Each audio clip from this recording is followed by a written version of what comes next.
Ada kabar Saddam yang istilahnya akhirnya kembali lagi. Di offensive midfieldernya akan salah satunya ditempati oleh Valente ini. Dia kuat di kaki kiri ya.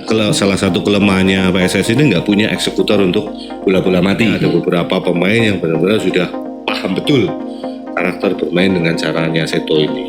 Kalau di Liga Indonesia, PSS ini salah satu tim yang punya karakter bermain yang sudah mendekati ke gaya bermain sepak bola modern sekarang. Ya, Assalamualaikum warahmatullahi wabarakatuh. Waalaikumsalam. Berjumpa lagi bersama saya Arianda dan juga Bu Ananto. Wah, tenang saja, saya tidak kemana-mana, saya tetap ada di sini. Ya, apa kabar Rian? Alhamdulillah baik, Bu Ananto. Baik. Alhamdulillah. Oke, kita berjumpa lagi di podcast Main Bola.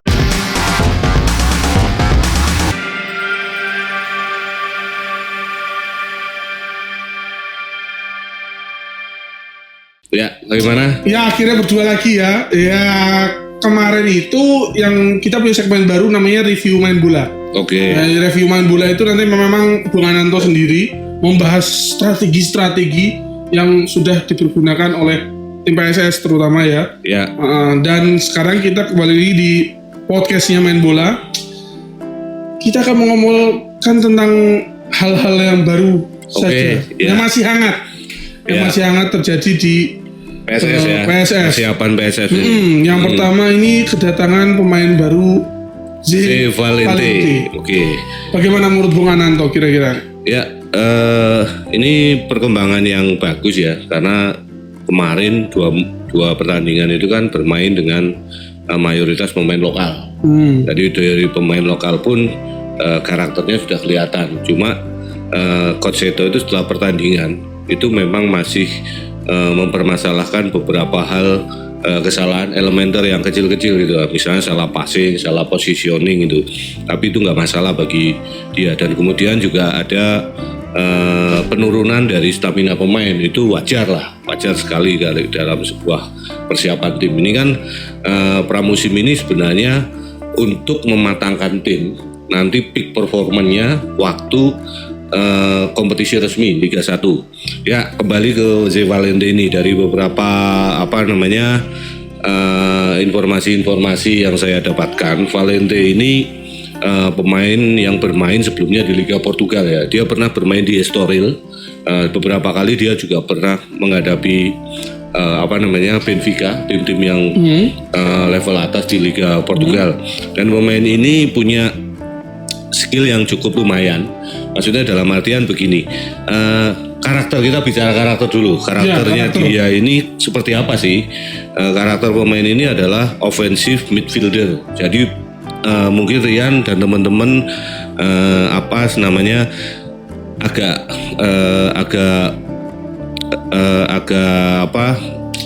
sedikit paham dan agak sedikit bingung juga apa bedanya offensive midfielder, kemudian ada yang dinamakan center midfielder, dan kemudian ada yang dinamakan box to box midfielders. Nah, itu tiga role play pemain ini memang yang harus ada di sepak bola sekarang, Rian. Jadi kalau kita bicara tentang offensive midfielder dulu, kalau di pertandingan di tim-tim luar negeri, tim ataupun di Indonesia juga, biasanya pemain ini dinomori dengan nomor 10 gitu. Bukan nomor punggungnya saja, tapi dia pemain nomor 10. Artinya apa? Tugas dia itu lebih banyak membantu serangan dan meng-create chance, artinya meng-create peluang. Jadi dia memang lebih bermain ke depan, tepatnya di belakang striker atau penyerang atau sayap. Nah, dia posisinya apa? Dia mencari celah dan kemudian memberi passing atau umpan, atau kemudian dia masuk sendiri ke dalam kotak penalti, sehingga menjadi membawa keuntungan bagi tim yang dia bela. Nah, Valente ini karakternya pemain yang flamboyan. Pemain flamboyan itu dalam artian begini, dia tidak bermain secara keras. Dia nggak bermain keras, tapi dia mengedepankan skill individual. Jadi skillnya dulu yang dia kedepankan, dan dia beberapa kali bagus dalam positioning bola. positioning bola itu dalam hal olah bola lah kalau orang sekarang ini dia bagus gitu kan. Kemudian juga dia punya skill juga untuk head to head 1 lawan 1 dengan pemain lawan. Cuma dalam sepak bola modern sekarang ini kan skill seperti itu digunakan kalau dalam tanda kutip keadaan yang terjepit, misalnya pressing ketat dari lawan. Itu memang harus digunakan gitu kan. Tapi kalau misalnya posisi kita tidak di pressing dengan ketat, ya pemain lebih banyak menggunakan visi dia bermain gitu kan. Nggak seperti sepak bola zaman saya dulu gitu kan. Siapa yang bisa lewat 3-4 pemain lawan itu wah pemain jos gitu kan. Sekarang nggak lagi. Nah sekarang nggak lagi seperti itu ya. Jadi ini perkembangan sepak bola ini lebih menuntut ke kolektivitas unit gitu kan. Nah unit di sepak bola itu kan ada 3, ini belakang, ini tengah dan depan. Kiper ini sebenarnya masuk kemana sih? Ini unit defense. Jadi sekarang kiper sekarang itu juga bermain juga dia. Maksudnya dia nggak stay hanya di bawah gawang, tapi enggak kan beberapa tim sekarang sudah mulai terlihat kan memaksimalkan seorang kiper untuk bermain juga gitu kan. Bagaimana kiper ini passing kepada pemain baik, kemudian dia juga cari posisi. Kalau misalnya lini belakang ini ditekan, kiper ini mencari posisi agar apa? Agar center back atau wing back ini bisa memberikan pas ke belakang. Jadi tidak terjadi yang namanya blunder gitu loh. Nolong bola misalnya kayak gitu-gitu. Ya, dicolong bola. Ya, di pressing kayak kemarin itu Donnarumma gitu kan. Donnarumma itu kan dia kena pressing ketat karena dia nggak mencari ruang yang lebih kosong gitu kan. Akhirnya dia dia bikin kesalahan dan gol. Nah, kemudian karena posisinya ini midfield offensive midfield, berarti dia PSS nanti akan lebih kalau dia bermain ya akan lebih punya peluang untuk bisa menekan pertahanan lawan itu. Intinya gitu. Jadi ini yang mungkin ini yang dibutuhkan. Kalau kemarin kan ini striker, ini gelandang, tapi gelandangnya gelandang apa? Midfieldnya midfield apa? Ini kita harus tahu dulu gitu kan. Nah, karakter pemain ini biasanya juga nanti akan berpengaruh pada skema yang akan digunakan pelatih. Jadi kalau misalnya Seto sekarang 4-3-3 gitu kan, yang kemarin bermain itu 4-3-3 ini kan, yang di tengah ini kan kalau misalnya gelandang box to box-nya misalnya kayak Manda Cingi atau siapa Arda yang pemain baru itu, atau kemudian di situ gelandang bertahannya ada si Dave Munstein gitu kan, atau dibolak-balik seperti itu. Karakternya memang nggak begitu jauh antara karakter box to box dengan karakter gelandang bertahan ini sama. Tapi perbedaan antara jadi setelah kita bahas offensive midfield itu nanti ada juga yang namanya gelandang bertahan. Gelandang bertahan itu tugasnya apa? Itu mengcover back pertahanan gitu kan. Dan dia juga harus punya tackle yang kuat gitu kan. Bagaimana dia harus merebut bola, tugasnya itu. Terus satu lagi ada yang namanya box to box midfielder. Nah sekarang di sepak bola modern itu terkenal sekali box to box midfielder. Nah box to box midfielder itu artinya apa? Gelandang yang bekerja dari kotak ke kotak. Artinya kotak pertahanan, kotak 16 pertahanan kita sendiri ke kotak pertahanan lawan. Jadi dari belakang ke depan. Tugasnya apa? Tugasnya jadi intinya simpelnya gini, kalau misalnya dia gelandang bertahan ini dapat bola, gelandang bertahan ini akan pas ke box to box ini diolah, kemudian dipas lagi ke gelandang offensive midfielder gitu kan. Nah dia ikut naik sampai ke box lawan gitu kan. Penjembatan lah istilahnya. Betul, menjembatani. Nah biasanya itu ada yang namanya gelandang angkut air, ada yang gelandang jangkar gitu kan kalau dulu. Nah ini kalau berarti dari 3 posisi ini pasti nanti offensive midfieldernya akan salah satunya ditempati oleh Zé Valente ini gitu kan. Kalau dulu namanya playmaker lah gitu kan. Kalau orang zaman saya main bola dulu di kampung namanya ya si ngosak asek lah. Wis dia ngosak asek, wis pokoknya ngosak asek. Kalau zaman saya nyebutnya Subasa. Nah, ya mungkin itu karena generasi kita kan beda kan ya. Oke, terus kemudian apa namanya dia kuat di kaki kiri ya. Dia bermain dengan kaki kiri.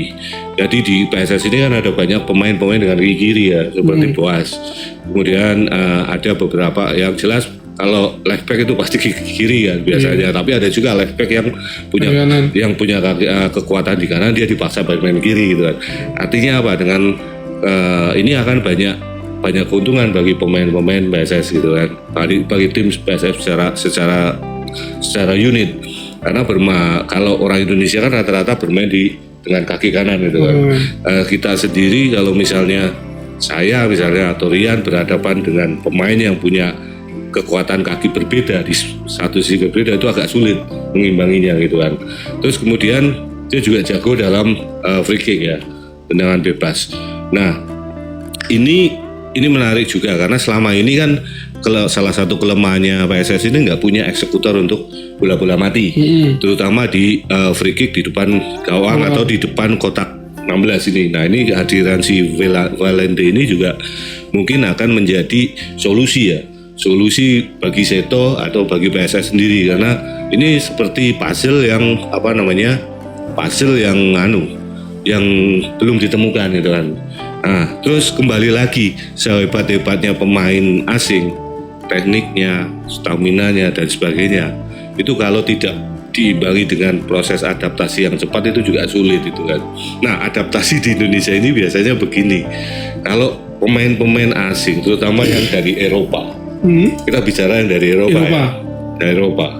Dari Eropa itu dia sudah terbiasa bermain dalam sebuah unit, dalam artian dia juga terbiasa bermain dalam technical football gitu, bola sepak bola yang menggunakan teknik-teknik dan kemudian strategi gitu kan. Nah, mayoritas pemain-pemain dan tim-tim di Indonesia ini kan belum menguasai betul yang namanya technical football ini seperti apa. Nah, kemungkinan besar akan jadi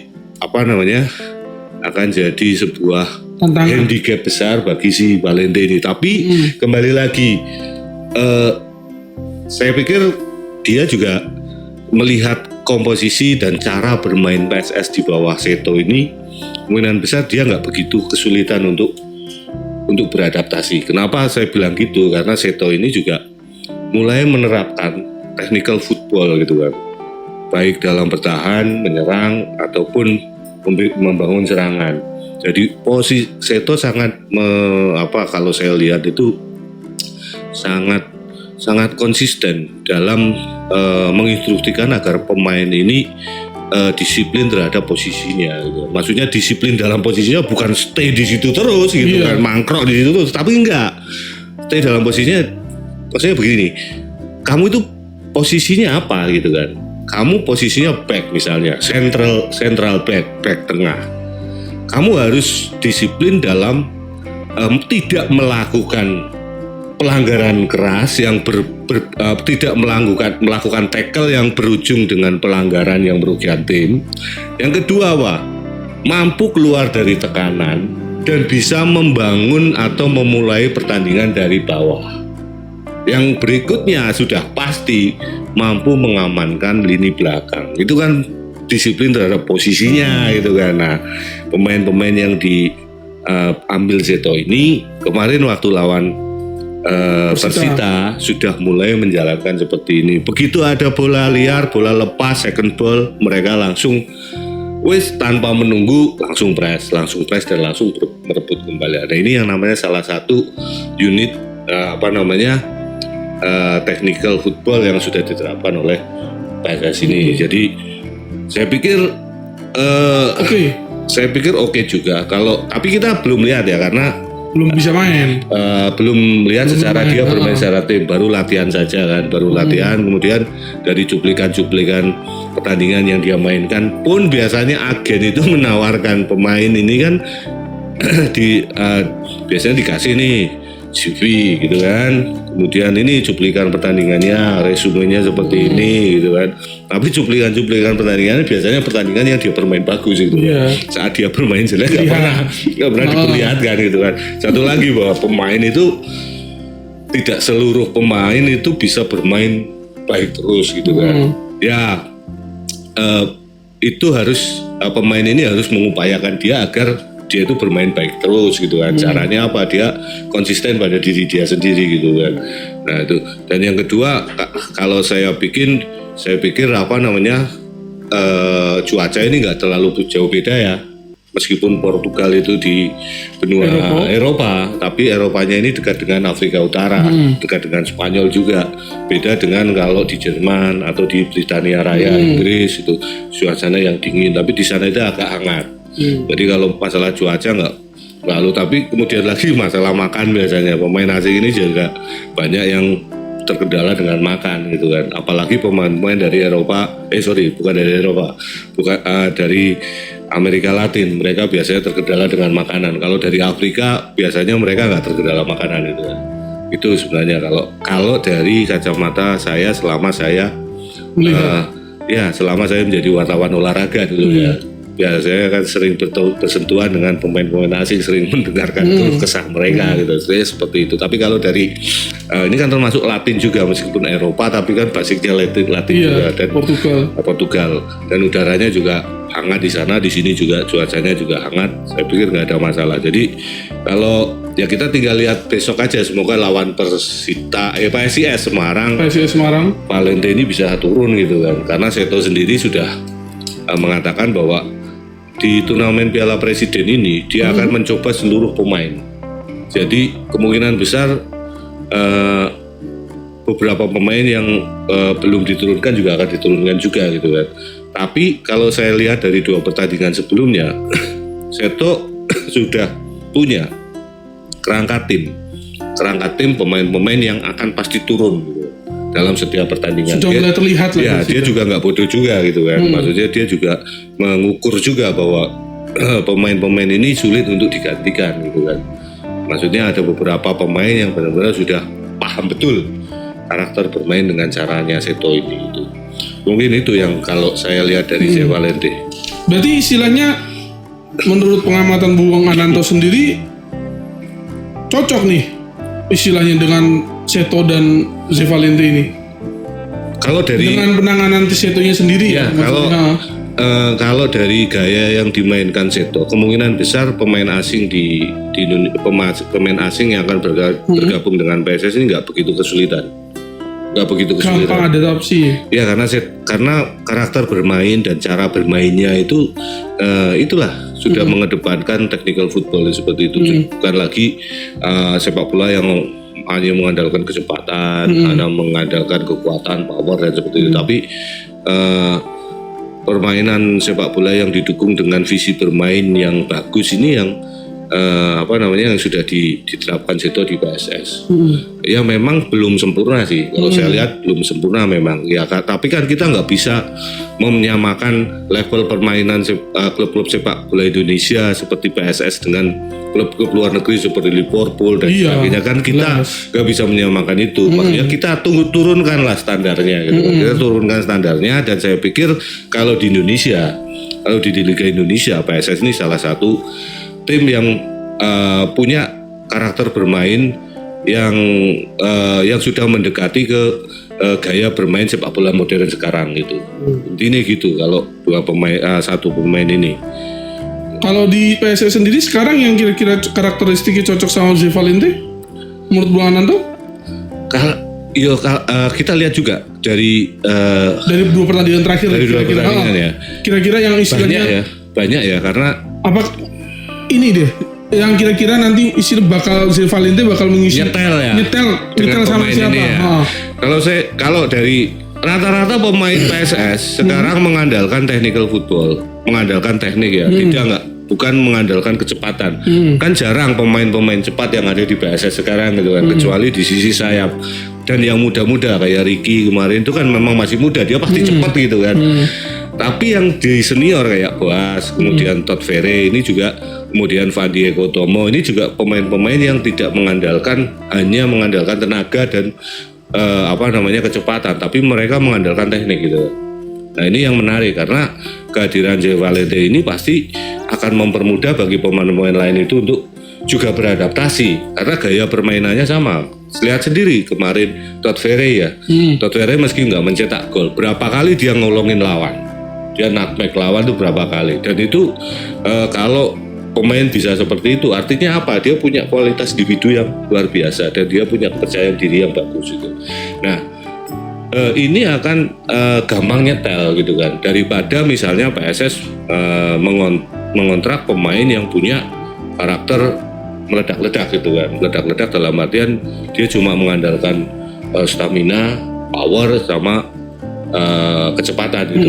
Nah kalau di sini kan rata-rata bermain, PSS ini tidak bermain terlalu kencang, tapi dia juga nggak lambat. Bukan tidak kencang karena mereka itu sabar, tidak gerudak-geruduk, gusak-gusuk gitu kan.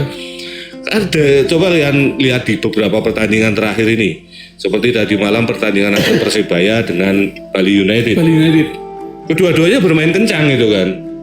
Akhirnya karakter permainan Persebaya yang biasanya dari kaki ke kaki kelihatan di babak pertama itu ya hilang, dan pemain asingnya itu juga katut gitu, maksudnya ke bawah dengan permainan cepat dan kerasnya Persebaya, padahal sebelumnya karakter Persebaya nggak seperti itu gitu. Dan juga sama dengan Bali United, mereka bermain kencang gitu aja. Nah ini ya mungkin karena mereka masih baru ya, karena ini persiapan tim, dan juga sama lah. Dan ini nyoba-nyoba lah ya. Ya, dan itu juga nggak kalau kita lihat, kita saksikan itu juga nggak begitu fun gitu kan. Maksudnya gitu, kalau saya sih sebenarnya begini, nggak suka, lebih suka tim yang bermain dengan positioning dan umpan-umpan yang terukur dan bagus, disertai dengan perpindahan posisi yang dinamis gitu kan. Nah, ini menciptakan sebuah keindahan dalam sepak bola, bukan dengan kecepatan long ball itu sudah nggak menarik lagi bagi saya gitu. Nah, terkait Jay Valente nih ya, tadi udah tuh kira-kira juga ada kabar Sadam yang istilahnya akhirnya kembali lagi. Ya, Sadam sama Kip Jeffrey ya. Yang istilahnya setelah cedera kembali lagi. Apakah kira-kira Sadam akan menambah daya gedor dari PSS Sleman? Ya, ini kembali ke masa pemulihan ya, karena karena cederanya Sadam dan Kim ini kan diakhiri dengan naik meja operasi gitu kan. Nah, pemain yang setelah operasi ini dia itu banyak dibayangi kendalanya sebenarnya satu. Yang pertama jelas kendala kebugaran, karena dia harus rest. Yang kedua kendalanya adalah di sisi psikologis, mental. Karena apa? Apalagi pemain seperti Sadam ini kan masih muda. Ya kan, dia mungkin menderita cedera berat pertamanya ya di saat penampilannya dia lagi top form kan kemarin di Piala Menpora kan. Ya pasti akan menjadi sebuah pukulan berat bagi mental dia gitu kan.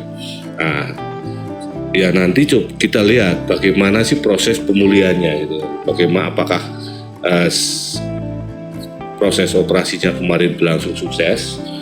Kalau saya dengar 80% dia sudah mencapai kondisinya sekarang gitu kan. Berarti tinggal 20% dia sudah top form. Nah, alhamdulillah berarti ini kan sudah menjadi perkembangan yang luar biasa bagi si pemain ini sendiri gitu kan. Nah, kembali lagi apakah besok mau diturunkan atau tidak. Seto ini kan pasti punya pertimbangan banyak ya.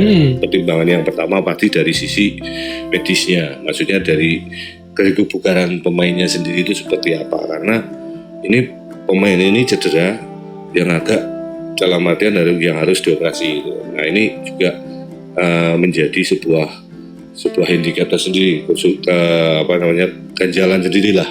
Ya syukur-syukur dia dapat dukungan moral dari teman-temannya atau dari tim psikologisnya PSS. Saya pikir PSS pasti punya tim psikologis lah untuk membangkitkan pemain, dan kalau dia sudah level 80%, kalaupun mau nanti dicoba, mungkin tidak full time, tidak full time, mungkin hanya di babak kedua ataupun berapa menit babak kedua, untuk memberikan sentuhan aja, mengembalikan sentuhan dia dan mengembalikan mental dia untuk kembali lagi bahwa dia ini memang sudah bisa 100%, maksudnya tampil kembali itu. Seperti juga Kim Kurniawan kemarin juga habis operasi setelah cedera di Oktober tahun lalu gitu. Ini panjang juga. Panjang. Nah, pemain ini juga sama kan, ya apapun yang mereka hadapi pasti pemulihannya ini juga agak berat juga gitu kan, pasti butuh proses. Dan kita pelatih juga harus berhati-hati karena ini masa depan pemain kan. Jangan sampai hanya untuk memburu kerangka tim, kemudian memaksakan seorang pemain yang belum produktif. Tapi saya pikir pertimbangan medis semuanya itu sudah dikantongi Coach Seto ya, dari melihat perkembangan. Dan buktinya apa? Coach Seto memperbolehkan si Sadam ini berlatih gitu kan. Nah, ini kan sudah diukur secara jelas. Maksudnya kondisi ototnya seperti apa, kemudian kondisi kebugarannya seperti apa. Kalau untuk tampil besok, kita kan nggak tahu seperti apa yang terjadi di dalam tim PSS ya. Tapi kalau kita melihat kalau kita mendengar kabar seperti itu ya kemungkinan belum bisa bermain. Kalau terlalu cepat lah ya maksudnya. Ya kalau saya akan menunggu dulu seperti apa. Cuma begini,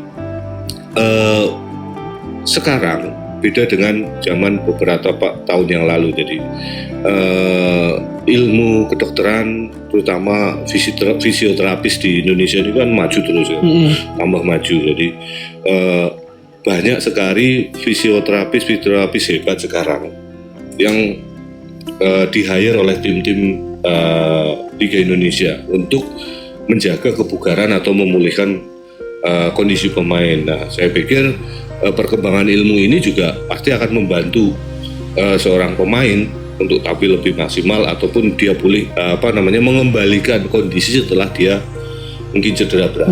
Mungkin itu. Jadi saya pikir sekarang memang tim pelatih, kemudian official team, kemudian pemain sendiri terbantu dengan adanya perkembangan ilmu kedokteran terutama di fisioterapis ini yang lebih bagus gitu. Jadi intinya ya kabar yang cukup baik lah ya. Kim Jeffrey dan akhirnya Sadam kembali kira-kira menambah inilah amunisi.